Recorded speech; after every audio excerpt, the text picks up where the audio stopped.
Hello, good evening everyone. We just wanted to let people know that with the English collective of Prostitutes, Queer Strike has been circulating an open letter called Consenting Sex is Not a Crime.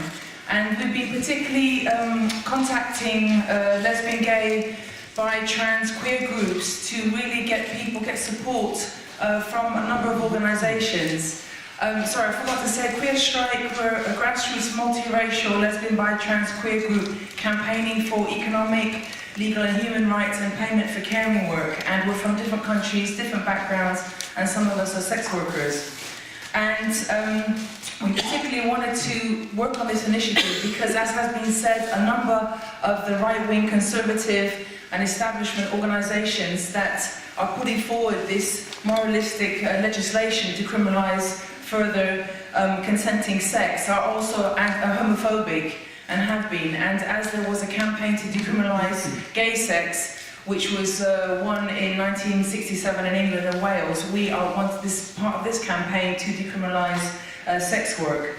And we were in fact delighted with the immediate and principled support from a number of early signers, many of whom I see here tonight. For example, Carrie G, journalist, Nick Mai, there's Rupert Everett, Grayson Perry, Anton Johnson, LGBT officer from Greater Association of Trade Union Councils.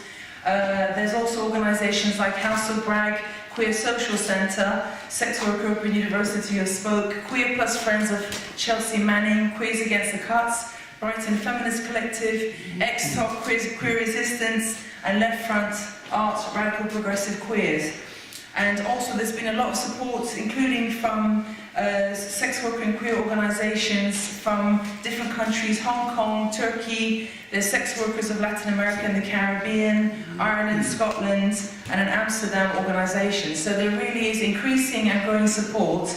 But we also wanted to out the people, the organisations who have refused to sign, because we really think that's totally unacceptable. It's out and out prejudice and discrimination against sex workers, and we'd really like help with approaching these organisations and suggestions of how to contact them and put pressure on them.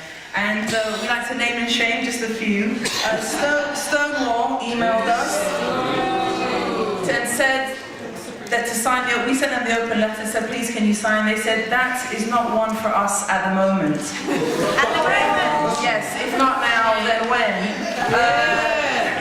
London Lesbian and Gay Switchboard Chair said that decriminalisation of sex work was not strictly an LGBTQ issue. And as a charity, it is difficult for us to be involved. Obviously, we argued quite a lot on the phone, and we will keep calling them. Terence Higgins Trust emailed us and said that I'm afraid we will not be signing the letter. Albert Kennedy Trust said that they felt that they had discussed it and they felt they needed more time because, again, they're a charity.